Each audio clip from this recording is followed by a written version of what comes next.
하나님의 말씀 보시겠습니다. 하나님의 말씀은 사도행전 9장 1절에서 19절의 말씀입니다. 사도행전 9장 1절에서 19절의 말씀입니다.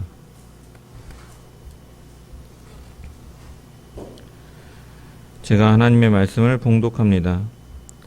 사울이 주의 제자들에 대하여 여전히 위협과 살기가 등등하여 대제사장에게 가서 다메섹 여러 회당에 가져갈 공문을 청하니, 이는 만일 그 도를 따르는 사람을 만나면 남녀를 막론하고 결박하여 예루살렘으로 잡아오려 함이라.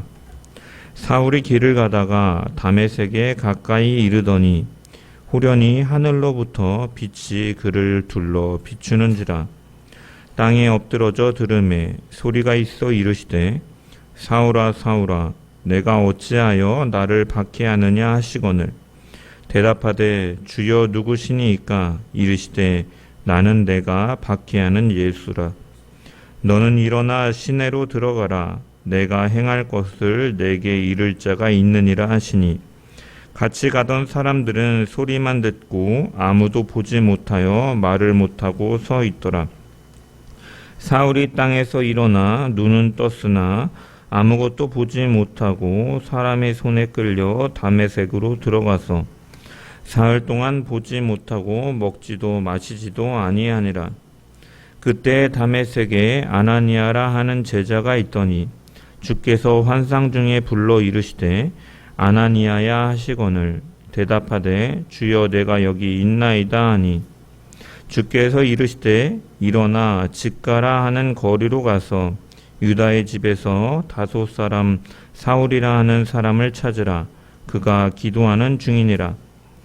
그가 아나니아라 하는 사람이 들어와서 자기에게 안수하여 다시 보게 하는 것을 보았느니라 하시거늘, 아나니아가 대답하되 주여 이 사람에 대하여 내가 여러 사람에게 듣사온즉 그가 예루살렘에서 주의 성도에게 적지 않은 해를 끼쳤다 하더니, 여기서도 주의 이름을 부르는 모든 사람을 결박한 권한을 대제사장들에게서 받았나이다 하거늘, 주께서 이르시되 가라. 이 사람은 내 이름을 이방인과 임금들과 이스라엘 자손들에게 전하기 위하여 택한 나의 그릇이라. 그가 내 이름을 위하여 얼마나 고난을 받아야 할 것을 내가 그에게 보이리라 하시니, 아나니아가 떠나 그 집에 들어가서 그에게 안수하여 이르되, 형제 사울아, 주 곧 내가 오는 길에서 나타나셨던 예수께서 나를 보내어 너로 다시 보게 하시고 성령으로 충만하게 하신다 하니, 즉시 사울의 눈에서 비늘 같은 것이 벗겨져 다시 보게 된지라. 일어나 세례를 받고 음식을 먹음에 강건하여 지니라. 아멘. 말씀을 통한 주의 은혜와 평강이 모인 모든 자들 가운데 넘치기를 축원합니다. 사람들이 흔히 하는 말 중에 사람 고쳐 쓰는 거 아니다라는 말이 있습니다. 그동안 살아왔던 삶의 습관이나 생각이 쉽게 바뀌지 않기 때문에 생겨난 말이죠. 그러다 보니 우리는 어떠한 사람의 현재 모습만 보면서 그 사람의 미래까지도 쉽게 판단해 버리곤 합니다. 특히 신앙의 범주 안에서 신앙에 전혀 관심이 없는 사람, 복음을 거부하는 사람, 교회에 대해서 적대적인 태도를 보이는 사람을 만나면 저 사람은 변하지 않을 것 같다라고 생각하기 쉽죠. 그리고 오랫동안 정말로 변화가 따르지 않으면 그를 위하여 기도하고 복음을 전하려는 마음도 점차 약해질 수도 있습니다. 오늘 본문에 등장하는 사울은 누구보다도 그렇게 보이는 사람이었습니다. 믿지 않는 정도가 아니라 예수를 그리스도라고 고백하고 믿는 사람들을 잡아다가 감옥에 가두고 교회를 없애는 것이 하나님의 일이라고 확신하며 열심을 다하던 사람이었습니다. 그래서 스데반이 돌에 맞아 죽을 때에도 그 죽음이 마땅한 것으로 여겼고, 예루살렘 교회에 큰 박해가 일어나서 성도들이 흩어지게 되었을 때도 사울은 멈추지 않고 먼 곳을 달려가 그들을 잡으려 하는 것이죠. 그래서 오늘 본문은 사울이 이제 대제사장으로부터 공문을 받아서 다메섹까지 가서 예수를 믿는 사람들을 붙잡으려 했다라고 전하고 있습니다.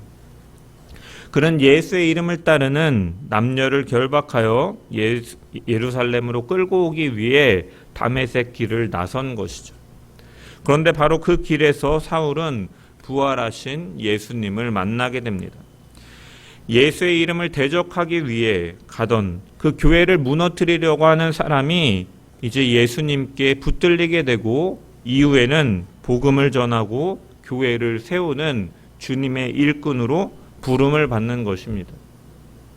이 사건은 사도행전의 흐름에서도 매우 중요한 자리를 차지합니다. 예수님께서는 예루살렘과 온 유대와 사마리아와 땅끝까지 이르러 내 증인이 되리라 라고 말씀하셨습니다.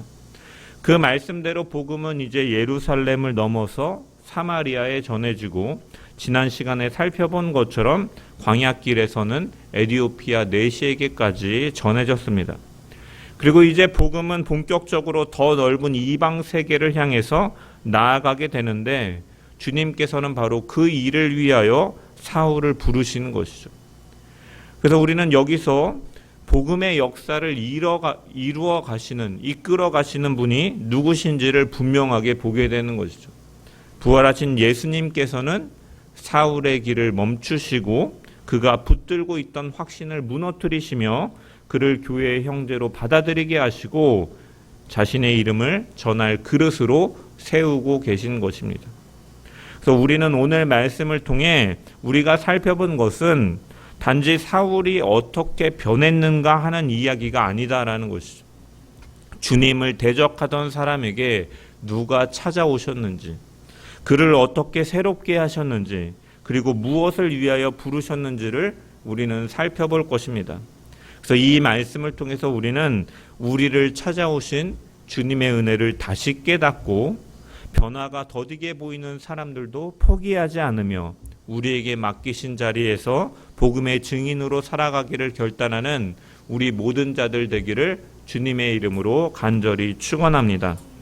우리 1절과 2절의 말씀을 다시 한번 읽어보겠습니다. 1, 2절 말씀 시작. 사울이 주의 제자들에 대하여 여전히 위협과 살기가 궁금하여 대제사장에게 가서 다메섹 여러 회당에 가져갈 고문을 청하니 이는 만일 그 도를 따르는 사람을 만나면 남녀를 막론하고 결박하여 예루살렘으로 잡아오려 함이라. 아멘. 1절에 여전히라는 말은 스데반의 순교 이후 예루살렘 교회를 향해 시작된 박해가 이미 많은 성도를 흩어지게 했는데 사울은 거기서 멈추지 않았음을 보여주고 있는 것이죠. 더하여 본문은 그가 위협과 살기가 등등하여라고 기록하고 있는데 여기 등등하다라는 동사는 현재 분사 형태로 쓰여져서 사울이 장기간에 걸쳐서 예수님을 따르는 사람들을 위협하고 죽이겠다라고 말하고 다녔다는 의미를 전달하고 있는 것이죠. 그는 대제사장에게 가서 다메섹 여러 회당에 보낼 공문을 요청합니다. 당시에 다메섹은 예루살렘 북동쪽으로 도로를 따라 약 한 220km에서 한 240km가량 떨어진 큰 도시였습니다. 걸어서 여러 날을 걸어가야 했던 먼 거리이죠. 도보로는 한 5일에서 7일 정도 걸렸을 것이라고 성경학자들은 추정을 합니다. 이 다메섹에는 상당히 큰 유대인 공동체가 있었고 여러 회당이 존재했음을 유대의 역사가 요세푸스의 기록을 통해 확인할 수가 있습니다. 그래서 사도행전 9장도 보면 단수가 아니라 다메섹의 여러 회당이라고 복수로 기록하고 있는 것이죠. 이 회당은 단순히 예배의 장소뿐만이 아니라 그 흩어져 있는 유대인들의 교육과 행동과 공동체 생활의 중심지였던 것이죠. 그래서 사울은 대제사장의 공문을 회당 지도자들에게 제시하고 그들의 협조를 받아서 그리스도인들을 색출하려 했던 것입니다. 그는 누구를 잡으려 합니까? 2절에 보면 그 도를 따르는 사람을 잡으려 한다라고 기록하고 있죠.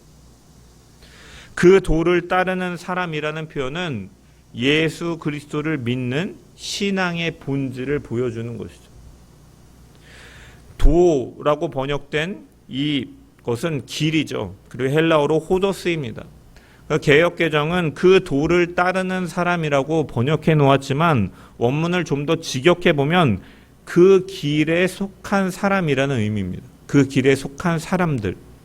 그래서 성경은 오래전부터 하나님을 믿는 삶을 길에 비유하여 말씀해 왔습니다. 시편 1편은 세상에 두 갈래 길이 있다고 말씀하죠. 하나는 악인들의 꾀를 따르는 길이요, 하나는 여호와의 율법을 즐거워하며 그 말씀을 따라 살아가는 의인의 길이 있다라고 말씀하죠. 신명기에서도 모세는 이스라엘 백성들을 향해서 하나님께서 명령하신 모든 길로 행하라라고 권면합니다. 종합해 보면 성경에서 길은 단순히 어떠한 선택하는 어떠한 방식만을 가리키는 것이 아니라 누구에게 속하였는가, 누구의 말씀을 따라 살아가는가를 드러내는 표현이다라는 것이죠. 그러므로 그의 도를 따라간다라는 것은, 예수를 믿는다는 것은 무엇이냐? 그냥 단순히 가르침을 받아서 몇 가지 선택해서 가는 것이 아니라 예수 그리스도께 속하여 있고 그분께서 열어놓으시는 그 길을 살아가는 것임을, 그것이 바로 믿는 것임을 오늘 본문은 드러내고 있는 것이죠. 그런데 문제는 죄인은 스스로 하나님의 길을 이르는 길을 찾을 수 없다라는 것이죠. 왜냐하면 죄는 하나님으로 나아가는 길을 단절시켜 놓았기 때문입니다. 그래서 각자 자기의 옳은 길로 행하며 자신이 옳다고 여기는 길을 따라감을 통하여서 하나님께로 멀어져 가는 특징이 있는 것이죠. 바로 사사시대가 바로 그러한 특징을 보여주는 것이지 않습니까? 각기 소견에 옳은 대로 행함을 통하여 죄악이 점점 더 만연해지고 하나님으로부터 점점 더 멀어지는 모습을 보여주는 것입니다. 그래서 하나님께서는 친히 하나님께로 나아갈 수 있는 구원의 길을 열어주신 것이죠. 예수님께서는 내가 곧 길이요 진리요 생명이니 나로 말미암지 않고는 아버지께로 올 자가 없느니라라고 말씀하셨습니다. 십자가에서 우리의 죄를 담당하시고 죽음에서 부활하심으로 죄인이 하나님께 나아갈 새로운 길을 열어주신 것입니다.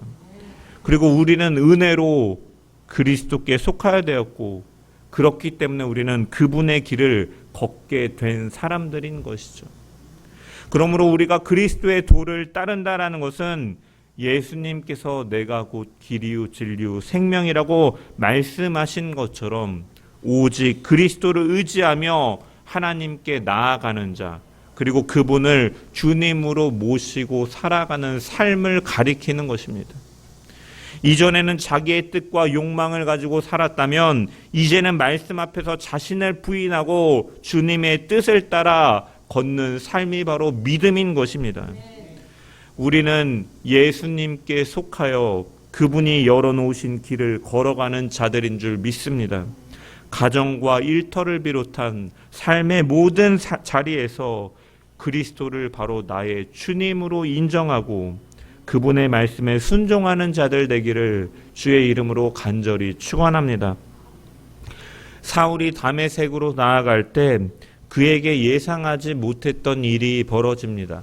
3절의 말씀을 보면은 사울이 길을 가다가 다메섹에 가까이 이르더니 호련히 하늘로부터 빛이 그를 둘러 비추는지라 라고 말씀합니다.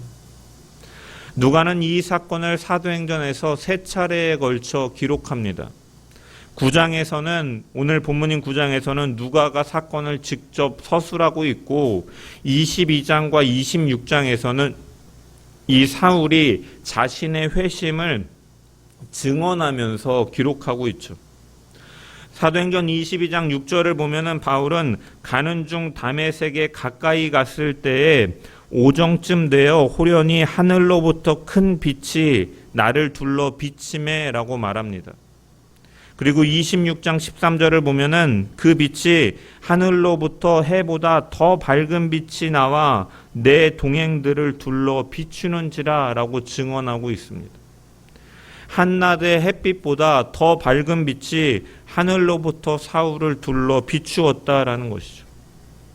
이처럼 이 일은 사울의 마음속에서 일어난 상상이나 환상이 아니었다라는 것입니다.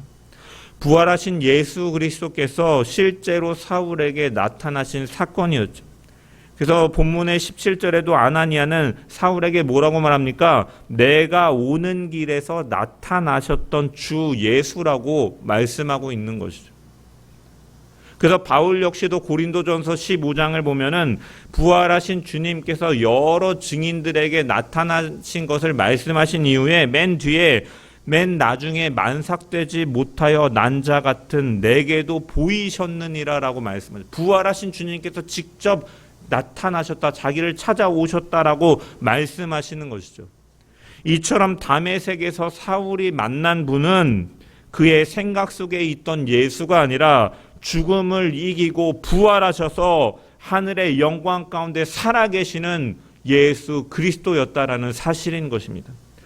여러분, 왜 이 사실이 중요하냐면 이 장면은 앞서 스데반이 순교할 때 보았던 장면과 연결되기 때문인 것이죠. 스데반은 성령이 충만하여서 하늘을 우러러 보았고 하나님의 영광과 예수님께서 하나님 우편에 서신 것을 보았다라고 기록하고 있죠. 하지만 사울은 어떠했습니까? 그 스데반의 말을 받아들이지 않고 인정하지 않고 신성모독으로 여김을 통해서 그의 죽음이 마땅히 여기면서 그 자리를 지키는 증인의 자리에 서 있었던 것이죠. 그런데 그 사울에게 바로 스데반이 보았던, 그 증언했던 바로 살아계신 예수 그리스도, 죽음을 이기시고 부활하신 예수 그리스도가 나타나신 것이다라는. 그래서 스데반, 이 거짓이라고 판단했던 그 스데반의 말이 참된 것이었으며 그가 죽었다고 여겼던 예수님께서 다시 살아나셔서 영광의 보좌에 계신 분임을 분명히 드러내고 있는 것이죠. 사울은 그 빛 아래 엎드려졌습니다. 대제사장으로부터 권한을 받아서 그리스도의 도를 따르는 자들을 잡아서 감옥에 쳐넣겠다고 의기양양하며 위세 등등하며 나아갔지만 그는 하늘과 땅의 모든 권세를 지닌 만왕의 왕 되시고 만유의 주 되신 예수 그리스도 앞에 결코 아무것도 할 수 없었음을 보여주는 것이죠. 그리고 우리는 이 장면에서 사울의 회심이 어디에서 시작됐는지를 우리는 분명히 발견할 수 있습니다. 사울은 자신의 고민 끝에 예수님을 찾아왔거나 유대교와 기독교를 비교해 가면서 자기가 선택한 것이 아니다라는 것이죠. 그는 위협과 살기를 내뿜으며 예수님을 대적하였는데 부활하신 주님께서 먼저 그를 찾아오시고 그의 길을 멈추게 하셨다라는 것이죠. 이것이 바로 죄인을 구원하시는 하나님의 은혜인 줄 믿습니다. 성경은 죄인을 하나님을 알지 못하는 사람이라고만 말하지 않습니다. 죄인은 허물과 죄로 인하여 죽었으며 하나님의 다스리심을 거부하고 자기 길을 고집하며 하나님을 대적하는 사람이라고 말씀하죠. 그러므로 구원은 죽은 자를 살리시며 어둠 속에 있는 자에게 빛을 비추시는 하나님의 은혜에서 시작되는 것입니다. 고린도후서 4장 6절을 보면 바울은 이 은혜에 대해서 이렇게 말씀하죠. 어두운 데에 빛이 빛이라 말씀하셨던 그 하나님께서 예수 그리스도의 얼굴에 있는 하나님의 영광을 아는 빛을 우리 마음에 비추셨느니라. 아마도 사울은 자신이 다메섹 길에서 경험한 그 구원의 은혜를 떠올리면서 이 말씀을 기록하였던 것이죠.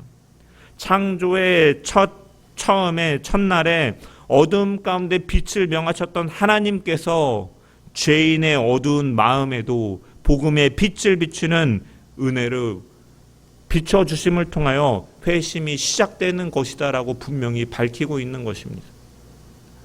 이처럼 우리의 구원은 하나님의 부르심의 은혜에서 시작되는 줄 믿습니다. 그리고 이때 사울은 바로 주님의 음성, 자신을 부르시는 음성을 듣게 되는 것이죠. 본문 4절을 보면은 땅에 엎드러져 들음에 소리가 있어 이르시되 사울아 사울아 내가 어찌하여 나를 박해하느냐 하시거늘 이라고 기록됐습니다. 여기서 주목해 봐야 할 점은 주님께서 사울을 한 번만 부르지 않으시고 사울아 사울아라고 그의 이름을 2번 부르신다는 점입니다. 성경에서 하나님께서 한 사람의 이름을 2번 부르시는 장면은 하나님께서 한 사람을 분명히 아시며 그의 삶 가운데 찾아오셔서 새로운 일을 시작하신다라는 사실을 보여주는 것이죠. 그래서 하나님께서는 이삭을 제물로 드리려던 아브라함에게 아브라함아 아브라함아 부르시고, 또한 모세에게 사명을 주시기 위해 자신을 나타내실 때 떨기나무 앞에서 모세야 모세야라고 부르시죠. 또한 어린 사무엘을 부르실 때도 사무엘아 사무엘아라고 말씀하셨습니다. 마찬가지로 사울은 교회를 박해하는 자였지만 주님께서는 그의 이름을 알고 계셨다라는 것이죠. 그를 알고 그에게 맡기시기 위하여, 새롭게 시작하시기 위하여 그의 이름을 부르셨다라는 것입니다. 여러분, 성경에서 이름은 어떠한 의미입니까? 그저 한 사람을 다른 사람과 구별하기 위한 고유 명사로서의 호칭만이 아닌 것이죠.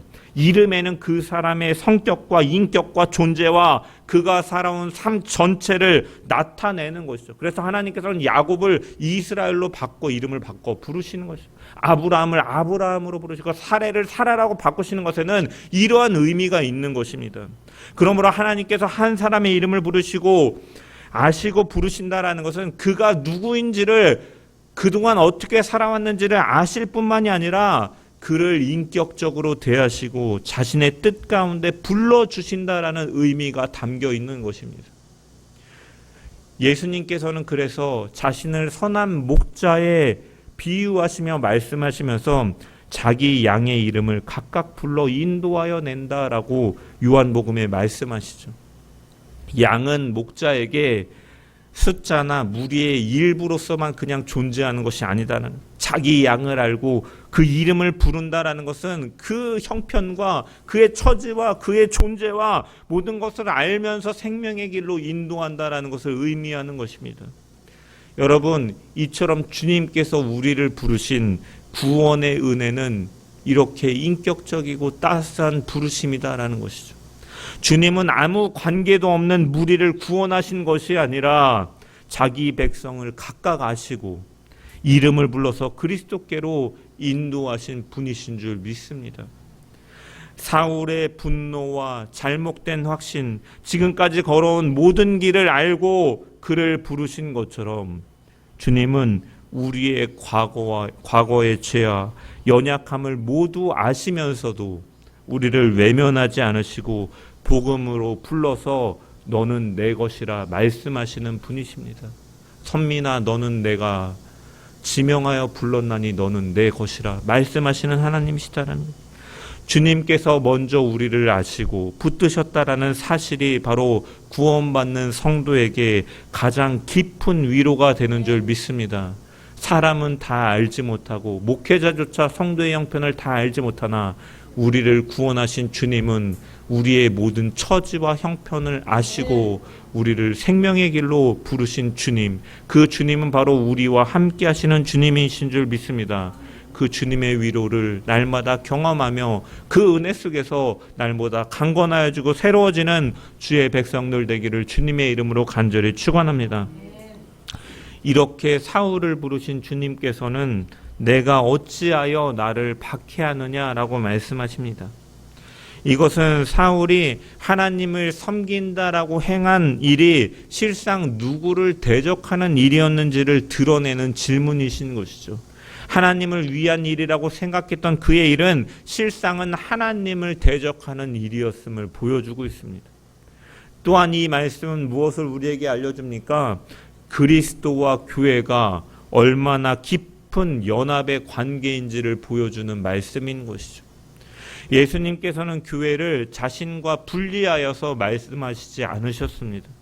그래서 바울은 훗날 이 경험을 가지고 교회에 가르치는 것이죠. 고린도전서 12장 27절을 보면은 너희는 그리스도의 몸이요 지체의 각 부분이라 라고 말씀하고, 에베소 1장에 보면 교회의 머리 되시는 분은 주님이시요 교회는 그의 몸이라고 말씀하고 있는 것이죠. 그러므로 교회를 박해하는 것은 곧 그리스도를 박해하는 것이다라는 것이죠. 스데반이 돌에 맞아 죽을 때에도 주님은 그를 외면하지 않으셨다라는 것입니다. 흩어진 성도들이 집과 삶의 터전을 잃을 때에도 주님은 그들의 고통을 알고 계시고 내 일처럼 여기신 분이시다라는 거죠. 이처럼 주님은 성도들이 당하는 아픔을 멀리서 무관심하게 쳐다보시는 분이 아니십니다. 자기 몸이 당하는 고통으로 여기시는 분이시죠. 그리고 이 말씀은 박해와 고난 가운데 있는 교회에 큰 위로가 되는 것이죠. 성도는 그리스도께 속한 사람이며 그분의 몸인 줄 믿습니다. 성도가 복음을 위하여 받는 아픔을 주님께서는 아시며 자기 백성을 그렇게 끝까지 지키시는 분이신 줄 믿습니다. 또한 동시에 이 말씀은 교회를 대하는 우리의 태도를 돌아보게 하는 것이죠. 그리스도께서 귀하게 여기시는 지체를 우리가 함부로 판단하고 상처를 입히면서 그리스도를 사랑한다라고 말할 수 없다라는 것입니다. 머리이신 그리스도를 사랑하는 사람은 그분의 몸된 교회를 사랑할 수밖에 없고 연약한 지체를 돌아보며 함께 세워가는 자들인 것입니다. 주님을 진정으로 사랑하십니까? 나의 아픔을 아시고 나와 함께 하시고 나를 생명의 길로 부르신 그 주님을 우리 역시도 그 사랑을 알고 사랑한다면 또한 주님의 몸된 교회를 사랑하고 그 교회를 이루는 지체들을 사랑함으로 함께 돌아보면서 함께 주님의 몸된 교회를 세워나가는 복된 성도들 되기를 주의 이름으로 간절히 축원합니다. 5절을 보면 사울은 자신을 부르시는 분이 누구인지를 묻고 있죠. 대답하되 주여 누구시나이까 이르시되 나는 내가 박해하는 예수라. 주님께서는 나는 내가 박해하는 예수라고 말씀하십니다. 사울은 거짓 선지자라고 여겼던 예수님, 십자가에 달려 죽으셨으므로 실패했다고 판단했던 바로 그 예수님이 하늘의 영광 가운데서 말씀하고 계시는 것이죠. 율법을 잘 알았던 사울에게 십자가에 달려 죽으신 예수님은 받아들이기 어려운 존재였습니다. 신명기 21장 23절을 보면 나무에 달린 자는 하나님께 저주를 받았음이니라 라고 말씀하고 있기 때문이죠. 그래서 사울은 십자가에 달린 예수가 하나님께 저주받은 자이며 그를 메시아라고 전하는 사람들은 하나님의 율법에 반하는 사람이라고 생각했던 것입니다. 그러나 부활하시고 영광 가운데 거하시는 예수님을 만난 뒤에 이 사울은 십자가의 참된 의미를 깨닫게 된 것이죠. 예수님은 자신의 죄 때문에 저주를 받으신 분이 아니라 자기 백성이 받아야 될 저주를 대신 담당하신 분이었다라는 사실을 깨닫게 되는 것입니다. 그래서 바울은 훗날 갈라디아서 3장 13절에서 그리스도께서 우리를 위하여 저주를 받은 바 되사 율법의 저주에서 우리를 속량하셨다라고 선포하고 있는 것입니다. 나는 예수라. 이 한마디는 사울이 지금까지 세워온 모든 확신을 무너뜨리는 말이었습니다. 그래서 바울은 훗날 빌립보서 3장에서 자신의 과거를 돌아보면서 율법의 의로는 흠이 없는 사람이었고 열심으로는 교회를 박해한 사람이라고 말을 합니다. 그는 자신의 지식과 의와 열심을 확신했기 때문에 그리스도를 받아들이지 못했던 것이죠. 사랑하는 성도 여러분, 이것은 종교적인 열심이 가진 위엄을 보여주는 것이죠. 성경을 많이 알고 교회를 오래 다니며 맡은 일을 충성스럽게 감당하는 것은 물론 귀한 일입니다. 그러나 그 모든 것이 그리스도의 은혜에서 비롯된 것이 아니라 나 자신의 의를 드러내는 수단이 된다면 그것만큼 위험한 것은 없다라는 것을 보여주는 것이죠. 그래서 말씀을 통하여 자신을 돌아보기보다는 그 말씀이 다른 사람을 향하게 되고 다른 사람을 향한 칼이 되고 다른 사람을 잘못을 판단하고 섬김을 통하여 그리스도를 높이기보다 자신의 의를 드러내고 인정받으려고 한다면 우리는 사울과 같이 하나님을 위한 열심으로 도리어 하나님의 뜻을 거스르는 자가 될 수 있다라는 것이죠. 우리의 신앙의 중심에는 내가 얼마나 옳은가가 아니라 예수 그리스도께서 누구신가가 있어야 될 줄 믿습니다.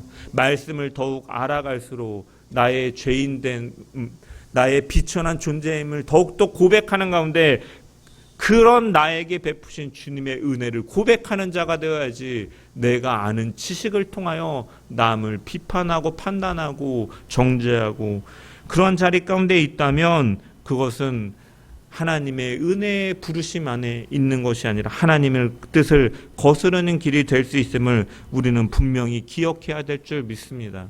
참된 회심은 내가 삶의 주인으로 있던 자리에서 내려와 십자가에서 죽으시고 부활하신 예수님을 그 자리에 내 삶의 주인으로 모시는 것인 줄 믿습니다.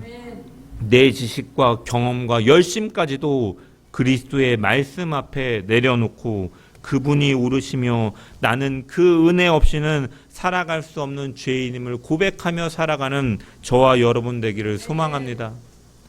사울은 훗날 디모데전서 1장에서 자신의 삶을 돌아보면서 이렇게 말합니다. 내가 전에는 비방자요 박해자요 폭행자였으나 도리어 긍휼을 입었다라고 고백합니다. 그리고 자신과 같은 죄인이 긍휼을 입은 이유는 예수 그리스도께서 앞으로 주님을 믿어 영생을 얻을 사람들에게 자신의 삶을 본으로 보이려 하셨기 때문이다라고 밝히고 있습니다. 이 사울의 회심은 어떠한 죄인도 그리스도의 은혜가 미치지 못할 것은 없다라는 사실을 보여주는 분명한 증거로서 하나님께서 사용하셨다라는 것이죠. 그리고 이 사울을 찾아오신 주님의 은혜는 바로 우리를 찾아오신 주님의 은혜입니다. 우리는 사울처럼 교회를 박해하진 않았을지라도 모두 자기 길을 고집하며 그리스도를 떠나 살았던 사람들인 것이죠. 그런 우리에게 주님께서는 먼저 찾아와 주셨고 복음의 빛을 비춰주심으로 우리를 정죄하여 버리지 않으시고 죄에서 돌이켜 그리스도께 속한 사람으로 살게 하신 줄 믿습니다. 그러므로 성도는 자기의 의와 열심을 자랑하는 사람이 아니라 자신을 멈추고 살리신 주님의 그 긍휼과 그 사랑과 그 은혜를 기억하며 전하는 사람이 되어야 될 줄 믿습니다. 또한 우리는 복음을 거부하는 사람의 현재 모습만 바라보고 그의 미래까지 단정해서는 안 된다라는 것이죠. 사울에게 찾아가 복음을 전할 수 있는 사람이 누가 있었겠습니까? 그러나 사람이 보기에 가장 어려워 보이는 그 순간에도 부활하신 주님께서는 사울의 길을 멈추시고 그를 변화시키시며 어두운 마음 가운데 빛을 비춰주심으로 그를 변화시키신 것이죠. 이처럼 우리는 사람을 변화시키는 분은 바로 주님이심을 믿는 가운데 포기하지 않고 가족과 이웃과 불신 영혼들을 마음에 품고 계속 기도하며 사랑으로 복음을 전하는 복된 걸음들 되기를 주의 이름으로 간절히 축원합니다. 계속해서 사울을 부르신 주님은 그가 이제 어디로 가야 하며 무엇을 위해 살아야 되는지를 새롭게 정하여 주시죠. 6절부터 9절은 그 변화가 시작되는 모습을 보여주고 있습니다. 주님께서는 사울에게 말씀하십니다. 너는 일어나 시내로 들어가라. 내가 행할 것을 내게 이를 자가 있느니라 라고 말씀하시죠. 사울은 지금까지 자기가 판단하며 살아왔습니다. 대제사장에게 공문을 요청하고 다메섹까지 찾아가 그리스도인들을 붙잡으려 한 것은 모두 자신의 판단과 확신에 따른 일이었던 것이죠. 하지만 이제는 내가 행할 것을 내가 행할 것을 내게 이를 자가 있느니라라고 말씀하심을 통해서 그가 말씀을 듣고 기다려야 함을 주님께서는 말씀하시죠. 8절과 9절은 이렇게 말씀합니다. 사울이 땅에서 일어나 눈은 떴으나 아무도 보지 못하고 사람의 손에 끌려 다메섹으로 들어가서 사흘 동안 보지 못하고 먹지도 마시지도 아니하니라. 사울은 사람들을 결박해서 예루살렘으로 끌고 오기 위해 다메섹으로 향했지만 정작 다메섹에 들어갈 때는 그는 자신이 앞을 보지도 못한 채 다른 사람의 손에 이끌려 들어가는 존재가 된 것이죠. 또한 그는 사흘 동안 보지 못하고 먹지도 마시지도 않았다라고 기록하고 있죠. 본문은 이 사흘의 모든 생각과 감정을 자세하게 기록하고 있지 않지만 다만 11절에서 주님께서는 아나니아에게 사울이 기도하는 중이라고 말씀하고 계시죠. 그는 바리새인으로서 이전에도 많은 기도를 드렸겠지만 이제는 자신의 의를 내세우며 드리는 기도가 아니라 자신이 잘못된 길을 걸어왔음을 깨닫고 주님의 말씀과 은혜를 기다리는 자세로 기도를 드린 것입니다.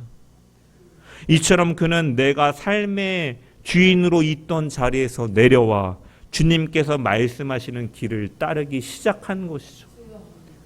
이때 주님께서는 다메섹에 있는 한 제자를 부르십니다.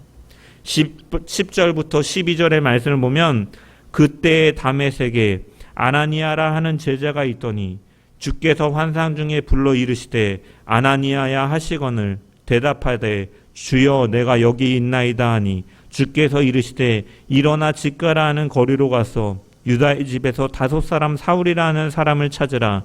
그가 기도하는 중이라. 그가 아나니아라 하는 사람이 들어와서 자기에게 안수하여 다시 보게 하는 것을 보았느니라 하시거늘.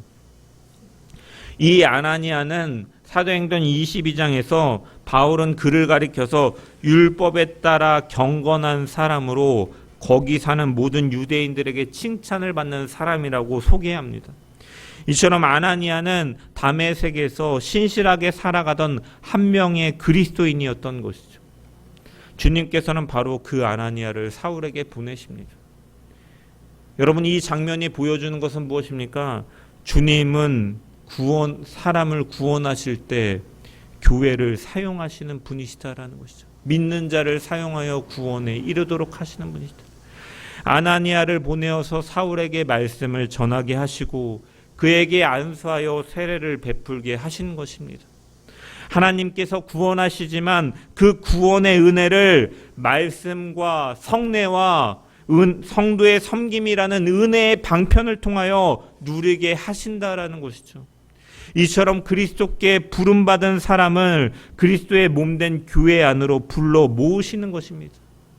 그래서 교회는 구원을 위해 세우신 은혜의 방편이고 구원의 방주라고 신학자들은 표현하기도 하는 것이죠.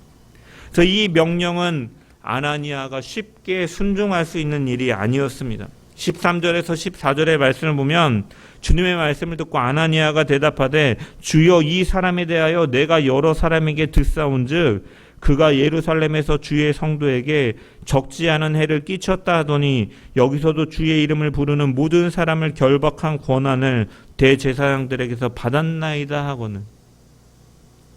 아나니아는 사울이 누구인지, 예루살렘에서 성도들에게 어떠한 큰 해를 끼쳤는지 여러 사람을 통해 들었고 그가 다메섹에 온 목적도 알고 있었다라는 것이죠. 사울이 붙잡으려 했던 대상에는 자신도 포함되어 있었던 것입니다. 이에 주님께서는 15절에 다시 말씀하십니다. 주께서 이르시되 가라. 이 사람은 내 이름을 이방인과 임금들과 이스라엘 자손들에게 전하기 위하여 택한 나의 그릇이라. 주님께서는 아나니아의 염려를 들으신 뒤에 그에게 맡겨진 사명을 알려주시고 가라고 명령하십니다. 여기 사울에 맡겨진 사명을 표현하는 단어가 무엇입니까? 택한 나의 그릇이다라는 것이죠. 여기 그릇이라고 번역된 헬라어는 스큐오스라는 단어인데 주인이 어떤 목적을 위하여 사용하는 도구나 그릇을 가리키는 단어입니다. 이처럼 그릇은 주인이 정한 목적을 위하여 사용되는, 이것을 밥그릇으로 사용하겠다, 밥을 담겠다 하면 밥그릇이 되는 것이고 국을 담겠다 하면 국그릇이 되는 것이죠. 사울은 이제 주님께 속한 그릇이 되어서 주님의 뜻에 따라서 사용되게 될 사람이다라는 것입니다. 본문은 그가 택함 받은 이유에 대해서 그가 어떠한 자격이나 스펙을 갖추고 있기 때문이라고 말씀하시는 것이 아니라 택한 나의 그릇이라고 말씀하고 계시죠. 주님께서 은혜로 택하시고 자신의 목적에 맞는 사람으로 만들어 가시기 때문에 그를 택하신 것이다라는 거예요. 에베소서 2장 10절은 그래서 이렇게 말씀합니다. 우리는 그가 만드신 바라 그리스도 예수 안에서 선한 일을 위하여 지으심을 받은 자니라고 말씀하고 있죠. 성도는 하나님께서 그리스도 안에서 그분의 목적에 따라 새롭게 지음을 받은 사람이다라는 것입니다. 그리고 하나님께서는 미리 준비하신 선한 일을 따라 살도록 그를 부르셨다라는 것이죠. 여러분, 주님께서 우리를 구원하신 것은 그냥 단순히 죄에서 구원하고 주원하신 뒤에 그대로 내버려 두시기 위해서 구원하신 게 아니다라는 거예요. 죄에서 생명으로, 사망에서 생명으로 우리를 인도하신 뒤에 각 사람을 주님의 손에 붙들린 그릇으로 삼아서 가정과 교회와 세상 속에서 주님의 뜻을 이루도록 우리를 구원하셨음을 우리는 분명히 기억해야 될 줄 믿습니다. 그래서 주님께서는 사울을 택하신 목적을 분명하게 말씀하시죠. 내 이름을 이방인과 임금들과 이스라엘 자손들에게 전하기 위하여서다라고 말씀하고 있습니다. 여기서 전하다라는 말은 어떤 것을 짊어지고 운반하다라는 뜻을 가지고 있습니다. 그리고 그가 짊어지고 가야 할 것은 바로 예수님의 이름이다라는 것이죠. 여러분, 이름은 앞서도 말씀드린 것처럼 어떠한 존재와 그 인격과 권세를 나타내는 단어인 거죠.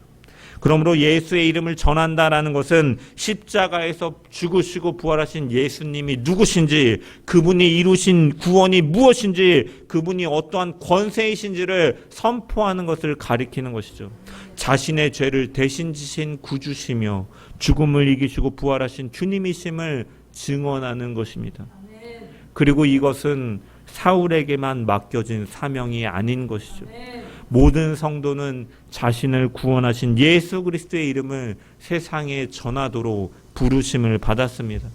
그래서 베드로전서 2장 9절의 말씀은 하나님께서 우리를 어두움에서 불러내어 그의 기이한 빛에 들어가게 하신 목적을 뭐라고 말합니까? 그의 아름다운 덕을 선포하게 하려 하심이라라고 말씀하죠. 복음의 빛을 받은 사람은 그 빛을 전하는 사람으로 살아가도록 부르심을 받았다라는 것입니다. 이처럼 모든 성도는 주님께서 두신 자리에서 그리스도의 증인으로 살아가야 될 줄 믿습니다. 가정에서는 말과 삶으로 자녀와 가족들에게 그리스도를 증거하고, 일터에서는 정직과 사람과 섬김을 통해서 자신이 누구에게 속한 사람인지를 분명하게 드러내야 됩니다. 예수님의 이름이 알려지고 존귀 여김을 받게 하는 것이 바로 성도에게 맡겨진 사명인 줄 믿습니다. 그런데 이 길은 성공과 영광만이 약속된 길이 아닙니다. 16절의 말씀을 보면 그가 내 이름을 위하여 얼마나 고난을 받아야 할 것을 내가 그에게 보이리라 하시니 라고 말씀합니다. 사울은 앞으로 복음을 전하면서 많은 사람들에게 예수님의 이름을 선포할 것입니다. 그러나 그 길에는 고난이 따르게 됨을 예수님은 말씀하죠. 그리고 실제로 그는 예수님을 전하다가 여러 차례 매를 맞기도 하고 감옥에 갇히고 돌에 맞고 동족과 이방인들에게 위협을 받고 마침내 복음을 위하여 자신의 생명까지 내놓게 되는 것이죠. 여러분, 이 고난은 소위 말하는 업보이기 때문이 아닙니다. 과거에 교회를 받게 했던 죗값이 있기 때문에 일부러 예수님께서 그를 고난의 길로 보내시는 것이 아니죠. 그의 죗값은 이미 예수 그리스도께서 십자가에서 온전히 담당하셨기 때문입니다. 사울이 받게 될 고난은 그리스도의 이름을 전하는 증인으로서 예수님이 받으시는 고난에 동참하게 되는 것이죠. 이처럼 주님께서 걸으신 십자가의 길을 따라 복음을 전하는 사명에는 때로는 희생과 인내가 따르는 것이죠. 왜냐? 복음의 증인이 된다는 것은 세상의 가치와 다른 길을 걸어가기 때문에 때로는 손해도 감수해야 되는 것입니다. 하지만 성도는 그 고난 속에서도 그리스도의 이름을 붙들고 증거하는 사람인 줄 믿습니다. 그래서 주님의 말씀을 들은 아나니아는 사울을 찾아가게 되는 것이죠. 17절과 18절은 아나니아가 떠나 그 집에 들어가서 그에게 안수하여 이르되 형제 사울아, 주곧 내가 오는 길에서 나타나셨던 예수께서 나를 보내어 너로 다시 보게 하시고 성령으로 충만하게 하신다 하니 즉시 사울의 눈에서 비늘 같은 것이 벗어져 다시 보게 된지라. 일어나 세례를 받고. 아멘. 아나니아에게 사울은 두려움의 대상이었고 멀리 피해야 될 사람이었지만 주님께서 그를 받아들이고 사용하시기 때문에 아나니아도 그를 형제라고 부르며 받아들이게 되는 것이죠. 그는 사울에게 손을 얹으며 놀라운 말로 그를 부르고 있죠. 형제 사울아. 이 한마디에는 바로 복음이 만들어내는 새로운 관계가 담겨 있는 것입니다. 교회는 완전한 사람들이 자신의 자격을 증명하며 모인 곳이 아니다라는 것이죠. 서로 다른 과거를 가진 죄인들이 그리스도의 은혜로 용서를 받아서 한 가족을 이루는 것이 바로 교회다라는 것입니다. 그러므로 교회는 한 사람을 과거만 보고 판단하고 볼 것이 아니라 주님께서 용서하시고 새롭게 하신 사람을 형제자매로 받아들이며 그가 믿음 안에서 자라도록 함께 세워나가는 공동체인 것입니다. 우리의 교회가 그러한 교회 되기를 소망합니다. 어떠한 허물과 잘못만을 보고 그를 판단하고 색안경을 쓰고 바라보는 것이 아니라 그러한 그를, 그러한 나조차 예수 그리스도께서 은혜로 부르시고 용서하시고 받아주셨다라는 사실을 기억하며 한 형제 자매로 삼으신 것을 기억하고 지체를 사랑하고 주님의 몸된 교회를 사랑하며 세워나가는 복된 성도들 되기를 소망합니다. 또한 동시에 우리는 아나니아의 이 순종을 통해 한 사람을 세우는 일에 우리의 순종이 사용될 수 있음을 우리는 분명히 기억해야 될 것입니다.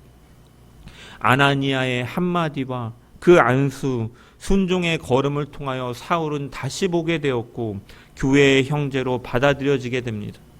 아나니아는 바울처럼 많은 서신을 남기거나 여러 나라를 다니면서 복음을 전하진 않았지만 그가 두려움을 이겨내고 주의 말씀에 순종하여 한 사람에게 다가간 일은 장차 이방 세계에 복음이 전해지는 일에 귀하게 사용되는 밑거름이 된 것입니다.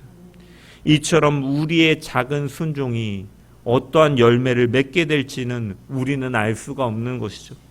다만 한 사람을 위하여 드리는 기도, 낙심한 성도에게 건네는 위로, 복음을 알지 못하는 사람에게 전해지는 한마디, 교회에 온 사람에게 따뜻하게 맞이하는 일은 작아 보일 수 있지만 주님께서는 그러한 순종을 사용하셔서 사람을 세우시고 복음의 길을 열어 가시는 줄 믿습니다. 그러므로 중요한 것은 우리가 얼마나 큰 일을 하는가가 아니라 주님께서 맡겨신 그 일에 믿음으로 순종하는가가 가장 중요한 줄 믿습니다. 사랑하는 성도 여러분, 우리를 구원하신 은혜에도 분명한 목적이 있습니다. 주님께서는 단지 우리의 죄를 용서하여 천국에 가게 하시는 데서 멈추지 않으시는 것이죠. 우리를 그리스도의 몸된 교회의 지체로 세우시고 각각의 자리에서 예수의 이름을 전하는 증인으로 살아가게끔 하시는 줄 믿습니다.